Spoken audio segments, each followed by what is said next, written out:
Okay, this is the exact same type of problem, except they give us a 99% confidence interval, which I can just look on the back of the book under the T chart. At the very bottom, it says Z is equal to 2.58. Please round it to 2 decimal places. I know it says something different than that, okay? They give me sigma, but I'm missing my x bar. So again, I take all this into my calculator, and I type it in, and I do double check, and I find out that my x bar, because that's what the next question is asking, is 2.82. Now the other thing I'm missing here, they don't tell me n, they'll count, n is 36. Now I have everything to do my confidence interval. So once you get the numbers, it's not that bad. It's just a matter of plugging them into the formula, which is the same one as before. So it would be x bar 2.82 minus my z alpha over 2, 2.58, sorry, my sigma, which is 0.62, all over the square root of n, which is square root of 36. And I also have my other side, which I'm just going to get by cheating with my calculator, and, doing the second enter, and then changing to a plus. So in this case, I end up with 2.55, do it again, figure out what it is, 3.09, which is letter C. Okay, now if you notice this next one here, they give us everything that we need. They tell us average is this, they tell me the n, they tell me the standard deviation, my sigma, and the 95% confidence interval. I look in the back, and I get z is equal to 1.96. So again, I'm just plugging it into the formula. 150,000 my x bar minus 1.96 my z times the standard deviation 15,000 all over the square root of 35 in between my mu, and I have the same thing over there. I get a decimal. Now in this case I'm going to round, because notice none of these in my answers have decimals. So I get 145030.49, okay? And then I get the other one, which is rather big. I mean, you already can see what the answer is. It's A, okay? Which is that one there. Now, I go ahead and do it. So they're all the same. You can just keep trying. Now the next one says noise levels, okay? And again, they give us everything we need. This is my N, 84.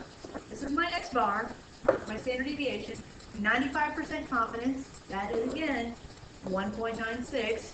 Okay, so to type out my thing, 61.2 my X bar minus 1.96 times 7.9 all over the square root of 84, okay, is less than mu, is less than, same thing but with the plus, and I end up with 59.5 is in between mu, 62.9, which I see is letter D. Okay, let's look at number 5 here. All right, now this is a little different. They tell us how large of a sample. Well, this is a different formula. The formula is n is equal to z alpha over 2 times sigma all over e squared. So they give me the sigma, 8 ounces. They give me this. I need to figure out what is the z that goes with 90. Well, it's 1.65, okay? They tell me mean within 2 ounces. So that's my e. That's my little error thing down there.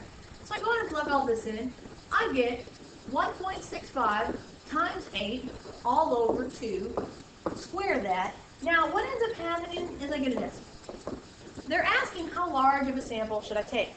It can't be a decimal. So in this case, I need to always round up. Even if I get 43.01, I'm going to round up to 44. Okay? Now, this next section is 7.2, and we go ahead and we'll do these, and then I'll stop after this. So in 7.2, again, we need to think about our formulas, okay? Notice here,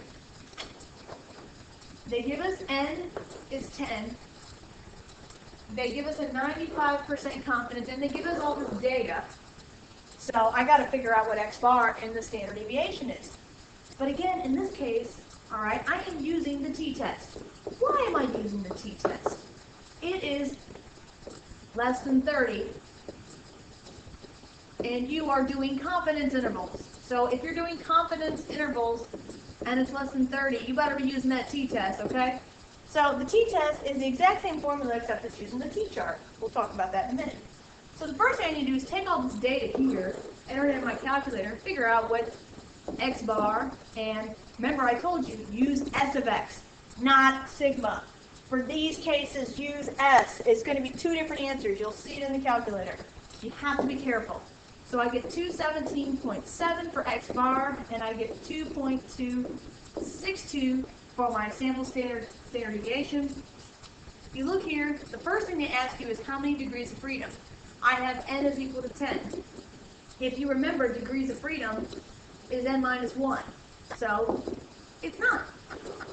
You always have to remember to do that whenever you're trying to look up what your t score is, your t alpha over 2. Please be careful.